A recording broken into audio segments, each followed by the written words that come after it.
Good morning. Good morning. How Good is morning. everybody She's on this mute. morning? Huh? She's on Good mute. morning. Good How is morning. everybody this morning? Good. No complaints. No complaints. Amen. Well, we And want to thank everybody for joining Morning Glory. This is one of our exciting weeks. This is, matter of fact, our last day of Morning Glory, and we're going to end it with our special guest today, Eunice Mingo, which is a therapist, a counselor. Um, we yesterday we started a conversation about self care. We started the Mhm. conversation yesterday, and I said today we're going to talk to a professional counselor. And if anybody have any questions or anything, they can ask. If you don't mind, they can ask you during this time. But let's get into. Tell us a little bit about yourself, Eunice. Let's start there. Okay. Well, I am a licensed professional counselor in the states of Alabama and Georgia, and I'm also a mental health or emotional wellness coach.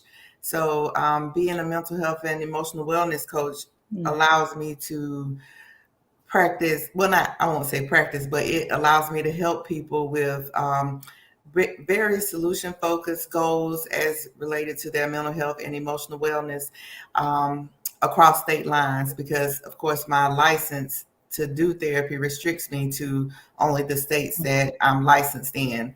mhm. Okay. Yeah, so I'm able to provide the coaching as long as there isn't a severe or serious mental illness or a diagnosis that may need to be addressed. But I can work with people in other states alongside their therapists on, goals. Okay. Yeah. Okay. Okay, so there are restrictions. So give me one moment. If you all have not share the YouTube real quick. Let's take that moment and share. And I want to pull up a couple of our panelists that just tuned in, that just came in. So just take that one moment. Good morning. Good morning. Good morning. Morning. Good morning. Morning. How are you all this morning? Oh, Late, but good. you're here. Late, but you're here. Okay. All right. Well, take a moment and share real quick. This is our last day. It's actually our 51st episode. Hallelujah. Thank you, Jesus. We're Yes. ending it with our special guest, Eunice. This Eunice Mingo this morning. I'm so excited to have her here. I've been trying to get her and she knows for about a couple of years Really? What a blessing. to come on. Yeah, because I actually have her book, but she redone it. She redone her book. She's also an author. Oh, Yeah, so we'll talk wonderful. about it. We'll talk about her book in a little while. Just start share that we can let everybody know that we are on here this morning. Also, this is the day of Mo, which we pray on the 1st and the 15th of every month for entrepreneurs, praying mothers of entrepreneurs. And Sister Dion is not on here at this moment, but she may come on, so we may go into Mo too as well. But yes, we are dedicated to that, to these 2 days out of the month to pray for entrepreneurs. So if she comes on, we'll get into that for a moment, but we're going to get back into our conversation. So the topic today is, and this is for our professional this morning, how important is self-care? How important is self-care? Since we started yesterday talking about self-care, putting you first. Sometimes people find it hard to put themselves first. Mhm. And do you agree, Eunice, is that we haven't been taught that? We've been taught to take care of everybody else but ourselves. Yeah, I definitely agree with it. And a lot of times we consider taking care of ourselves as sometimes being lazy. We consider Mm, taking care of ourselves sometimes as being not important. So we have been taught to take care of everybody except for us. And sometimes we even feel guilty about taking care of ourselves. And that's just not how God meant that to work. come on. And you said the key word, that is not how God meant it to work. And that's what we were talking about yesterday, because he said, love thy neighbor as you love thyself. Exactly. As you love thyself. So I think we missed that part, the thyself part. So that means you got to love yourself first. Yes, and God requires us to give from the overflow. So that means your cup has to be full, because how can you give depleted? How can you give God's best for his people if you're not at your best, or if you're not doing what you need to do to maintain? So sometimes we look at it as a badge of honor. Whoa. To say, well, I do for you before I do for myself. And to consistently and constantly say that, or to have that kind of thought process as a lifestyle, is not how that is supposed to work. It's not a badge of honor. And usually when we end up saying that, sometimes it's because the other person doesn't appreciate it, or we feel like they don't appreciate it. But how can they appreciate something that you don't appreciate yourself? Because it starts with you first, right? With you first. Okay, so how do you feel about the book, The 5 Love Languages? How do you feel about that book? Because you want, and I'm gonna let you answer it, and then I'm gonna give you my. Okay, so I have used the 5 love languages as a resource, because it helps understand the dynamics of how different people and different personalities and different upbringing, how they function. Because in a sense, I think we don't understand one another. When it comes to relating and emoting and all of that, we don't understand one another. So I believe that book kind of helps breaks down the different ways people show love. And sometimes with me studying trauma and different things that happen in people's lives, that causes us to love a certain way, and it causes us to receive love a certain way. So sometimes people may be expressing things that doesn't look like love to that person, because that person needs to hear it, and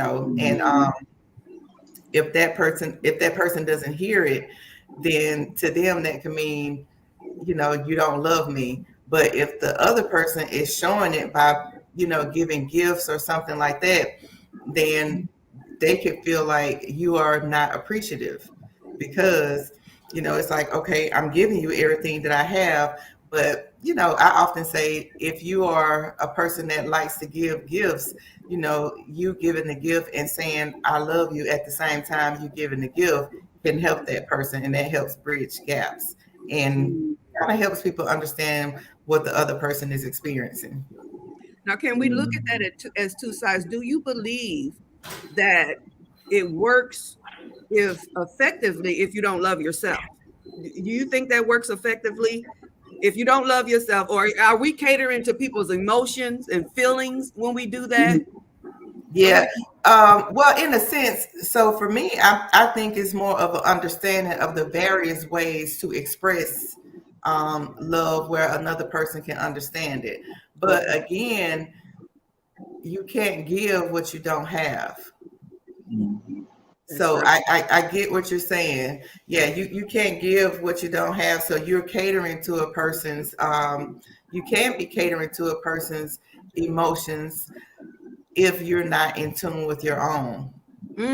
Come on. So basically you are, okay, well, they say they like gifts, or their love language is gifts. So let me just give. And the other person is satisfied, but what place are you giving that from? Are you giving it from a place of love? Because we do call it a love language. Are you giving it from a place of love, or are you giving it from a place of people pleasing? Which is very different. Yeah, That's not love. It's not an expression of love, and it will soon wear off. So that's right. That's right. So we have to guard our intentions, I guess. Whatever, make sure our intentions are pure when we do things for people, because we have people that, because it's so, oh my God, I think this is so sensitive. It's so very sensitive to understand a person, people. And to be able to read people. So I think that the line starts with communication. because even with the love languages, you have to communicate that, to understand or to find out what's your love language, now, that whole book inspired me to write the book that I wrote. Because that's what I thought. I said, well, how? Because I was the person that didn't love myself. So how am I going to give love? Or how do I even have a love language when I don't even know what that is? You know what I'm saying? When I don't even know what love is. Absolutely. So, that's what inspired me to write the book. Find yourself first. That's why it's important for self-care, right? Yeah. To really know you before you go out seeking people to fill voids. Because that could be another reason too, right, Eunice? You want somebody to fill a void in your life. Right. And so you said something just a second ago, and I should have wrote it down because I have my pen because I already forgot. But one thing I was going to say was about loving yourself first, because Yes. remember at first I talked a little bit about trauma. Mm-hmm. So if you are a person that you have experienced trauma and you haven't done your work to start the process of healing, you don't know what your love language is. You know what makes you feel better.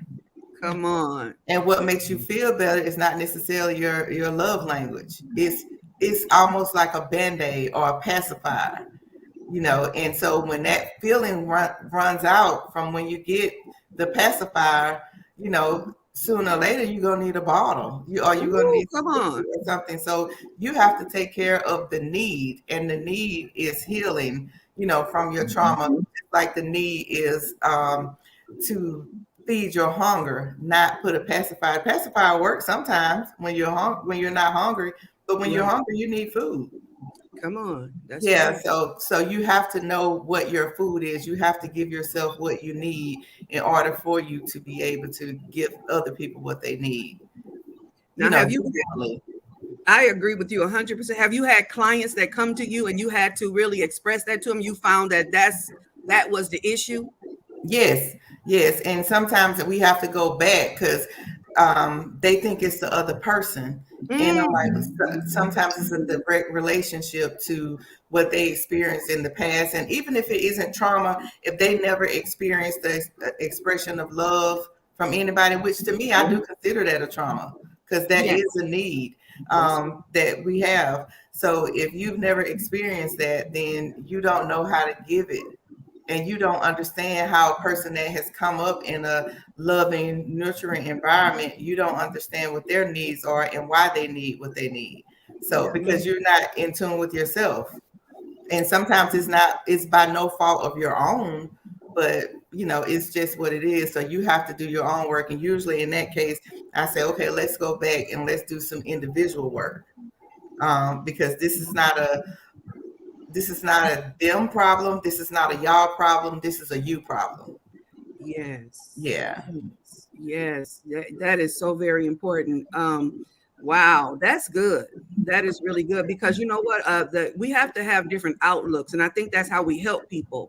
Because sometimes we cater to the trauma, cater to that, and not go dig deep. Because I was like, no. What I loved about what you said is that the lack of love is trauma in and of itself. That's powerful.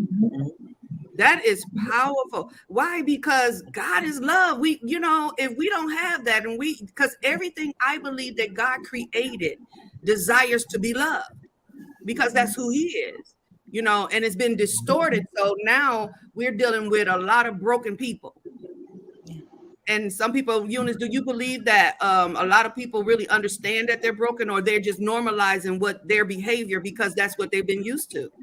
Yeah, a lot of people are normalizing being broken, and they're mistaking it for strength. And people will say, well, that's the way I am. And I always point out, no, that's not the way you are. That's the way you act. Is that really, who you are? And is that who you want to be? So a lot of things in this society, in this day and age, have been normalized that should not be normalized when it comes to the way you handle yourself and the way you handle others. Because people like to say that I am very independent, or I don't need anyone for anything. And,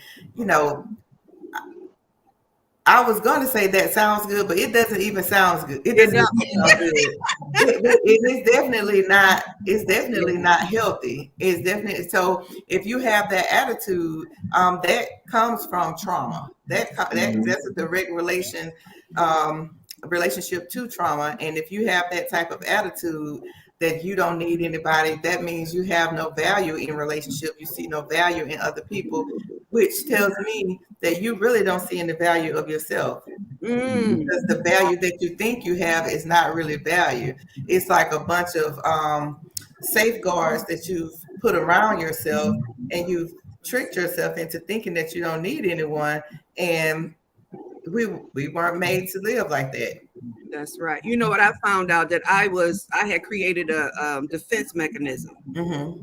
all around me to defend my heart, to defend myself because Right. of the And trauma, because protect it. yeah, Yeah. protect myself, and that can be really dangerous Mm-hmm.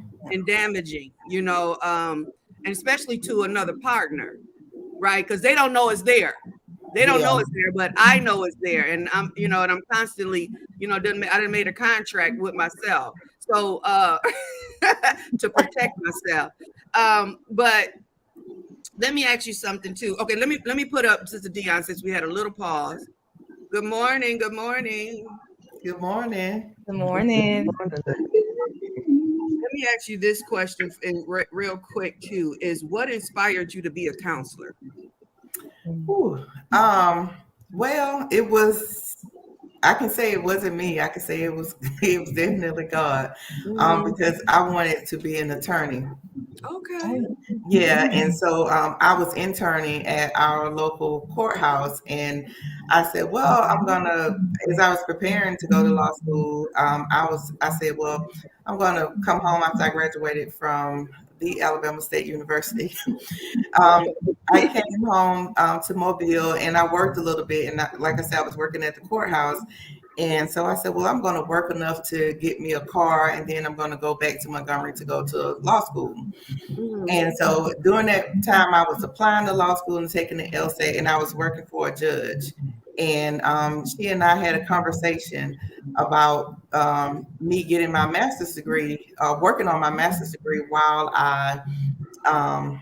before I went to law school. And then I had another job. I was working at like this foster home. So I was telling her how much I kind of enjoyed that. So she said, well, if you go to school for your master's, what would you go for? So I said criminal justice administration.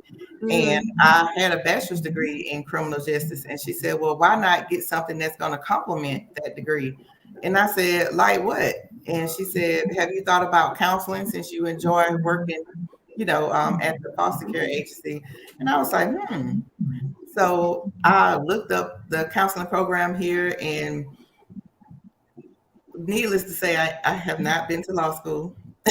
I went to school for counseling, and that helped me to understand even better what the children that I was working with were going through. But I thought it was for me to go to focus on family law. I was like, well, I'll focus on family law, whatever. But I went to school for counseling, and I mean, that was it. That was it. But I always, when I look back in my high school book, and people, how people write the comments, everyone always said, thank you for being a listening ear, or thank you for being a good person to talk to, or, I have a huge sense of humor, and people put in there, Definitely, I love it. yeah, people put in there, I don't know why we listen to you, but you always make sense. Thank you for being there. So when I look back on it, it was my trajectory even back then, and God had that plan already laid out. But I was like, nope, I'm going to law school. Yes. And you know what? A lot of times we are who we are. We're born to be that person. Yes. That is your natural personality. And that's what I love about you. I love your sense of humor. Now, Eunice will keep you laughing. She being a little serious right here, but she will keep you laughing. And I love that about you. So during the pandemic, for a counselor, because this is what I have not spoken with a professional counselor on that. And I also have other questions, but I want to know what it looked like for you during the pandemic as a counselor? Um, it was a very scary time because as a counselor, not only was I holding space for other people who were experiencing grief and, a whole lot of fear and anxiety about what was going on, but I was also experiencing it myself. And I had family members that were experiencing it and affected the same way the people that I had to serve was affected. So during that time, self-care was so important. Um, and I mean, like I had to beef it up a whole lot, but sometimes I would be so engulfed in helping people, not realizing I was tearing myself up because the pandemic was new for everybody. So there was nothing in the textbook that said, hey, when you have a pandemic, this is how you need to conduct your business. Right. But it was very hard. It was very scary to see people go through some of the things that they went through and have that same fear myself. Yes. Yeah, it was very scary. And sometimes during session, while I held space for people, I also cried with them because I felt the same pain they felt as well. So as counselors, a lot of times, like we're taught, okay, well, you have to have control of your emotions, and you have to you don't turn it to the patient, or you don't turn it to the client, which I definitely agree with that part. But that doesn't mean that you can't be human. Yeah. Yeah, and so a lot of times I was just myself, and we both were grabbing Kleenex, because everybody was scared. But Yes.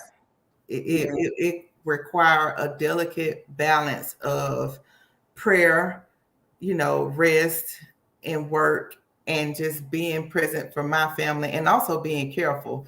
But I do love the fact that during the pandemic, apps such as Zoom and all of this telehealth just kind of like blew up, and insurance companies, just a lot of people were just like, okay, we'll pay for it. We know people need it. We'll pay for it. And I was able to have sessions via telehealth and also provide like communities such as this one, just provide services on what you need to do during the pandemic, what you can do to kind of keep your sanity during the pandemic, because I think at different times we all needed that. Even though it's stuff that we already knew, sometimes when you're under a lot of stress, you can't access the information that's already in your brain, and you may need a little guidance. So I'm very thankful that we had these platforms, these virtual platforms, to reach people who were afraid to go out of their house, to reach people who could not go out of their houses because they didn't need to. So the pandemic, it was a game changer. Wow. Yeah, that's powerful too. And you have to be human. And I think that was even better for them, that you could relate to them at that point in time. Yes. What they were going through, you were relatable. And that's what people need. They needed real people to know that, I'm going through this too. Right. I'm holding up, by the grace of God as well. So we're gonna grab each other up and help guide each other about this situation. So that is awesome, because I never heard it from the side of a counselor, and I thought that it would be very, I didn't know the weight of it, because even as a pastor, and it was a weight there, like you said, even though we were online virtual praying, but we were going through this too. And God is something about a strength that God give you. Yes. You know what I'm saying? He gives you that strength to just go on through it. And it's like, oh my God, how did we make it? It was the strength of the Lord. It was the strength of the Lord. Yeah, and he gave it to us. And like I tell people, our gift and anointing doesn't stop when things happen. He still gives us a special portion because that's the work he assigned us to do. That's right. So so that's why it's even more important that we do take care of ourselves and our gift. That's right. So with counseling, I always suggest to people Jesus and counseling. That's what I suggest. So can you mention God when you're counseling, or how do you have to? Because I know y'all have a protocol that you have to abide by. You know what I'm saying? So how do you? I mean, being a woman of God, how do you incorporate that? Yeah, it's a trip too. The code of Right. ethics. We have to be so careful, but I'm blessed to be in private practice where I can even put that I am a Christian counselor in Awesome. my, in my profile. So when people come to me, people know. But that doesn't mean that people who, do not share my same beliefs, I can't counsel them. But we're taught in school never to mention religion or anything like that. But my clients, most of them that I have had experiences with, will bring it up first. So all we need is that one time. That's it. And it's That one awesome. time. Yeah. And so I can say, okay, based on what you're saying, you're a woman of faith, and I may ask sometimes, if I just want to know in more detail what their religion is, whether it's Catholic or Baptist or non-denominational, just to ask. But we're able to go back, I say, well, okay, well, let's go back to what the word says. And that's usually a good, segue or a good PowerPoint to say, to bring them back to the foundation. And then we can work our way, and there are so many biblical references about depression, trauma, and all of that that I'm able to use as examples when I'm talking to people of faith, people of strong faith, and that they're able to understand. So you have different areas that you specialize in. Mm-hmm. So give them the areas that you specialize in, and then say, why did you specialize in those particular areas? So I specialize in depression, diagnosis such as anxiety, adjustment disorders, which may mean, that could go from grief to something has drastically changed in your life, like maybe you experience a divorce or, something, or it may be even a move. I think people minimize how much impact a move is and how much stress that causes on you that, I have to say, you just moved and like everything you once knew is very different, whether it's a move that you wanted to happen or a move that just had to happen because it had to happen. So adjustment disorders such as those are what I specialize in. And I chose to specialize in those. Well, again, I didn't choose to specialize in these. I was drawn to it. Okay. And those were the areas that I was most effective in because I started out as a substance abuse counselor. So these are the issues that I saw more and I worked well with. So I've worked with populations with what we call severe mental illness, which included like schizophrenia and bipolar disorder with psychotic features and different things related to psychosis. So that population taught me a lot, but I knew it wasn't for me. Yes. Yeah, and so the other disorders, the bipolar disorder, I can work with that because being a private practitioner, if I work with like schizophrenia, I need to be working directly with someone who can write prescriptions because those usually require medication to help maintain stability. So I don't have that capacity. I have people that I collaborate with, but I don't have that capacity directly in my office. And I would prefer to if I would work with that population. But yeah, that depression, adjustment disorders, anxiety, and those related things are my primary diagnoses. And it's so important to specialize because I've been to a counselor, and when I got to the edge, and Jesus and the counselor, when I needed a counselor, I went, but and it ended up being a Christian. She ended up being a believer, but she was working in a facility, like you said, she couldn't say it. Yeah. Even the doctor, when she found out because she thought I was schizophrenic. Because I kept saying that God showed me my issue. Yeah. When I started saying God did this, she said, I looked at your chart and I thought you were a schizophrenic. Because they're saying, God said this, God did this. But then when she started having the conversation with me, she picked up her necklace and she showed me I'm a believer too. Yes. And she told me, you don't need medication. You just need someone to talk to. And I said, yeah, I already knew that. But, she had to go through the, Yeah, protocol. but you see how if sometimes if someone is not what we call culturally competent, and I'm not talking about culture in terms of race or anything, but like our religion, our Yes. Christianity is a culture. If Yes. they're not culturally competent, how you can be mistaken and misdiagnosed as someone with schizophrenia when Yes. you you're not. Exactly. And you can be medicated. And so just imagine the people who don't know that I know I'm hearing God Yes. versus, having an auditory hallucination. Exactly. Yeah. Exactly. And that is, oh my God. Yeah. Cause she said, I couldn't wait to see you because I really thought that because, and I was like, wow, for real. But then Yeah. when she found out who I was, she came out and said, I'm a believer. And then also God, even though it was a facility, it wasn't a private practice, God also led me to a believer as a counselor. Right. So, Yeah. that's why I said, Jesus, you allow the Holy Spirit to lead you, even though you pray, even though you're reading your word, God still have people in secular places that can help you, Mhm. and that's what I love about God. And he had them because, you know how we are as in our culture, are leery. And we wasn't taught about counseling and all that, you just do what you got to do, or Mhm. just suppress it and going on about your business.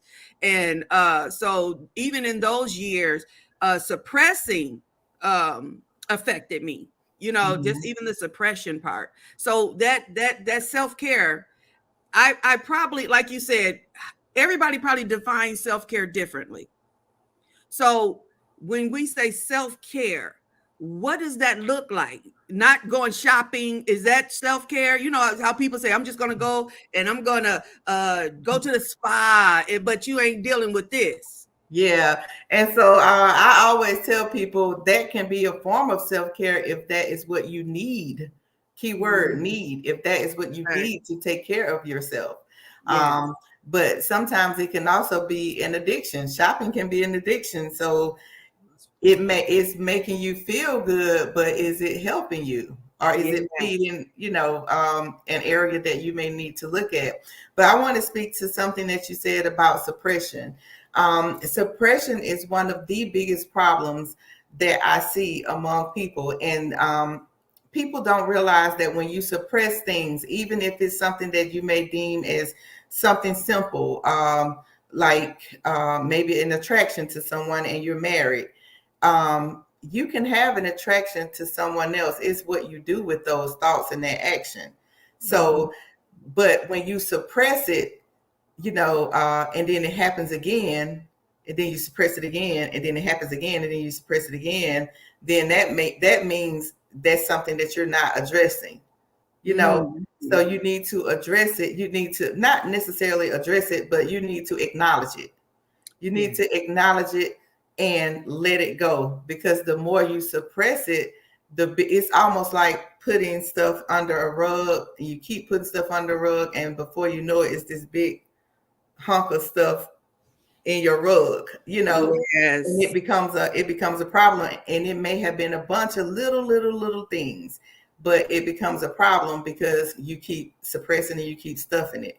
And Mhm. so suppression, whether it's attraction to somebody, whether it's jealousy, whether it's guilt, or whatever it is, if you suppress it, it's going to continue to grow. It's going to continue to eat you. Anything buried alive never dies. Remember that saying. Oh So yeah. it's going to continue to eat at you. So when you suppress it, like people have issues from like many years of suppressing stuff. And they don't Mhm. realize that if you just acknowledge what you're feeling, no matter how ugly you think it is, and you process it, then it goes away. But if you suppress it and put it somewhere, it stays because your body keeps score. And after a while, your body runs out of places to put this stuff. And then you end up with physical ailments, or Come you on. end up lashing out to the people that's closest to you because you haven't dealt with something that you keep stuffing. Yes. Yeah. So And you saying like, well, my favorite scripture is confess your faults one to another that you may be healed. Yes. Yeah, and it sets you free. It sets Mhm. you free, and it gives you that, you get that liberty there. I had to, and when I went to my counselor, I wouldn't stop talking. She took that whole hour because I was suppressing. I mean, I needed it so bad. I was like, she just sit there and listen. We would just have the It's conversation. like a faucet. So somebody let you just let the Yeah, faucet that's all I run. needed. That's all Yes. I needed. I Yes. needed, because with being minister, we hear, and we're praying for other people. We're praying for other people. So we're studying getting, and plus your own stuff, and now you got other people's stuff. But who do Yeah. I talk to? So God Yeah. gave me a place to, for someone that I can talk to, and I can get it out, and I can be healed, because it was a process. Yeah. But it sets you free. It really does. Yeah. It's liberty in that, and it's healing in that, and in your confession and letting it go. We know that some people have you dealt with people that been suppressing rape and molestation and all these different things, that have been holding on to that. And so when you counsel with them, what's the outcome? Um, it depends on what they're ready to do. Because sometimes when you heal from that kind of complex trauma, of course we know healing happens in layers, and sometimes it may be sometimes it can become too much for that person's brain to process, and it ends up causing more harm than good at the moment. So that's why it's very important to be with someone, a counselor or a therapist that's trauma informed, because we can see certain things and we know when to pull back, and we know when to kind of push, but also just allowing them to be able to express themselves or not express it.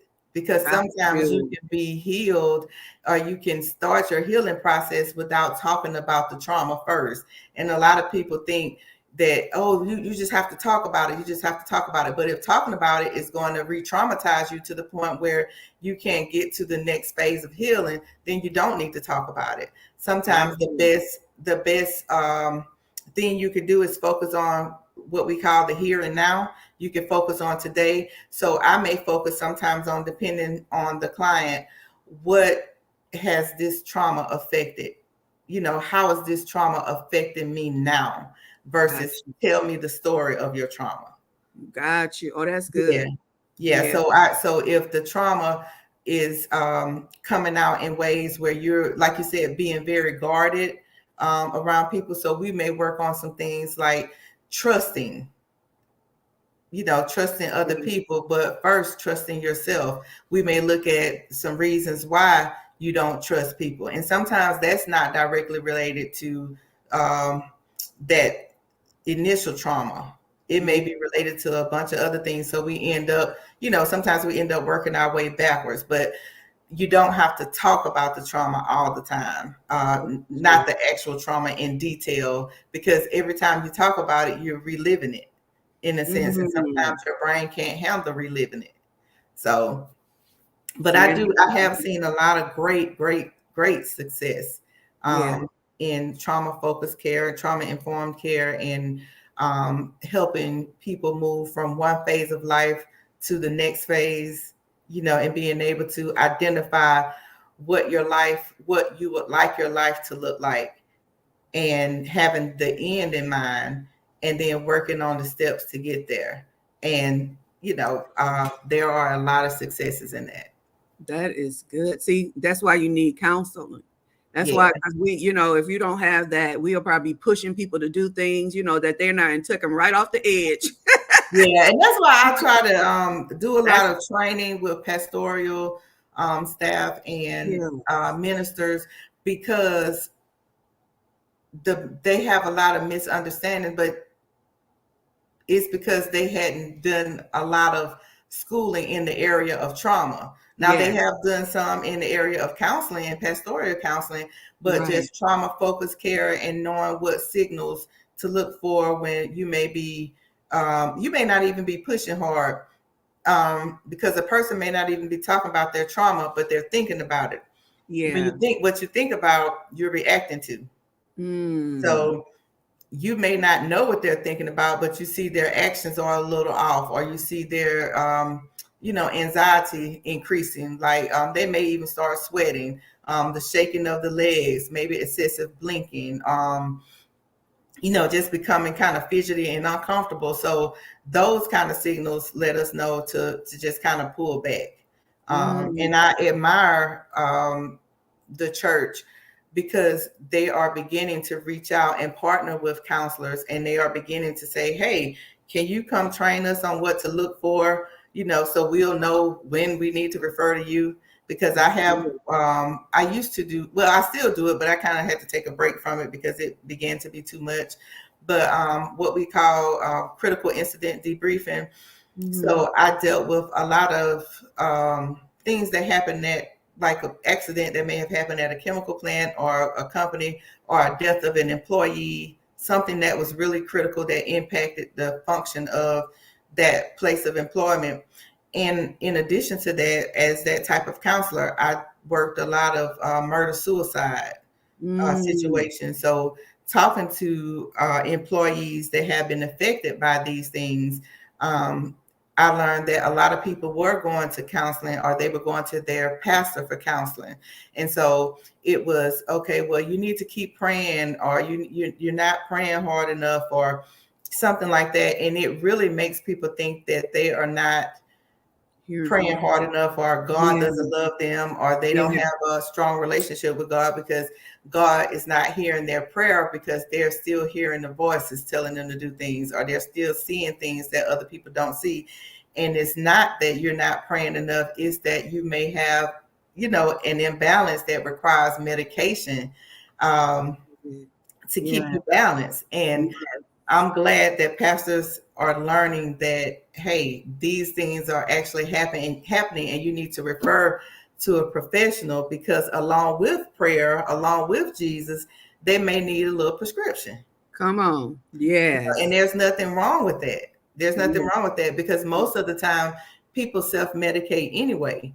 So if you're going to do something that you think is helping you, why don't you do something that can help you? And so people may not even listen to me as a counselor, but they may listen to their pastor. Yes. So if you encourage them along with their prayer to see me, and even accompany them to a session, drive them to a session, because they trust you. So they'll come with you, and you take them right to get that prescription, and they end up being a better person and better for their family, because they're functioning optimally. Oh, that's awesome. Yes. So we pray that everybody get that as well. I want to open it up for them if they have any questions. And if anybody out there, and you're out there listening, you're in the audience, if you have any questions, we're going to open it up for Q&A right now. We're going to probably about 10 minutes. So get your questions out right now. Don't hesitate. Go ahead and type them in, and I will read them to her. But if anyone on the panel has a question, it's open right now for the forum. How long can a session last? Like time-wise and length-wise, as far as like days or months or. Yeah, so it sometimes depends on insurance. If you're paying with insurance, sometimes insurance will cap us at what we call a 50-minute session. So a 50-minute session is what we consider an hour session, because they give you 10 minutes to write the documentation. But usually a session goes, for me, sometimes it goes all 60 minutes, and maybe sometimes a little over. But some people have private pay, and they can get pretty much what they pay for. If they want a 2-hour session, I don't go over 3 hours, because I feel like at some point it's ineffective, and you need a mental break if you're doing that much unpacking. But usually an hour session usually does it. For teenagers, sometimes 30 minutes. Sometimes I can get them to talk a little longer. But usually 30 to 45-minute sessions for them. Okay. I have another one. Okay. Do you when do you know, or what share, what criterias do you look at, or you're watching out for, to know when you can actually release the client, that they're good to go, that the mission has been accomplished? So I look at what goals we've set along the way and what goals they've accomplished along the way, and we constantly review those goals. And I just ask them, "How do you think you're doing?" Mm-hmm. You know, and usually I prepare them for discharge, because especially if it's a client that I was seeing weekly, then we may step down to every other week.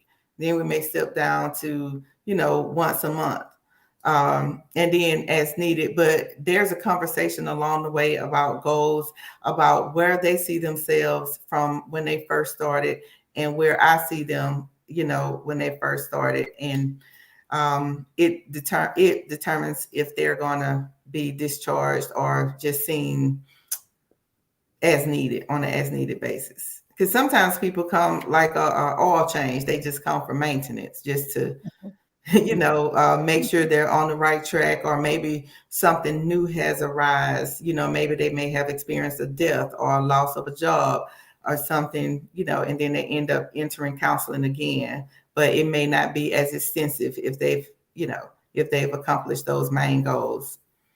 Okay. So do you break it down like they may be coming once a week, then they may come once a month, and then you might see them once a year. Is it Yeah. broken down like that too? Yeah, and so that's not for everybody. But the complex cases like that I deal with trauma, whether it's military combat trauma or sexual assault, those are usually going to come like every week or every other week. But primarily, we do every 3 weeks, every 2 to 3 weeks, and sometimes people start off coming once a month, depending on what their issue is, and we set goals to see what they feel comfortable with. Because some people may need to come once a week, but they may not be comfortable coming once a week. And then some people, when I recommend once a week and we try it out, I always say, well, we can evaluate this after, a few weeks. And sometimes once a week may be too much for them. So, in which I understand that, because even when I was in counseling myself, I wanted to see progress. And sometimes coming once a week was a little too soon for me. And it really depends on how you process things, because if you're a person that really needs to see progress to feel like you're making progress, yeah, so it comes with a lot of self-awareness. Okay. How long you been practicing? Over 16, 17 years, but I've been in private practice for going on 5 years now. Okay. So. I have a question. Who's more likely to actually come and seek counseling? Is it men or women? Good question. Most of the time it's women, because women are more open to talking about what's going on with them on the inside. But I have seen a big influx in men coming to therapy, and I have seen a big influx of men, which I am absolutely proud of. I've seen a big influx of men coming to therapy, coming to family therapy, and they are making the appointments, and That's they are showing up and really just taking the lead. So that's really good. Yes. You think that the media has a lot of influence on that? Because if you look at social media and all these kind of things, you start to hear a lot of men talk about mental health, and you'll hear Steve Harvey, you'll hear all of these other people use their platforms and say, "Listen, go get a mental health check." So I can see why. It's shifting and more men are open to it now. So I wondered if there was a big that's really what I wonder, was there an increase of men coming in? Because I'm start before, okay, the women were the ones, because like you said, we like to talk. So we've been open to it, or would suggest their children go. But I'm noticing from social media, men are talking about getting their mental health together. Yes. Yeah, and so it's a wonderful thing because they are normalizing it. Normalizing it's Yes, okay to talk yes, about it. Now that's the normalizing that I like. Amen. yes, Yeah, that's the yes, normalizing that I like and the encouragement because what influenced me, and I'll say to not talk was the culture in a different way. Yes. So mm, now we're into the social media age. The culture is influenced men to talk now. So yes. And yeah. that's awesome. Sister That's Latasha has a good. question. Latasha, go ahead. Unmute yourself because you had background. You muted back. There you go. How do you give that person support that's going to therapy as a family member or a friend? How can you support them? The client or The client yeah, as a family member.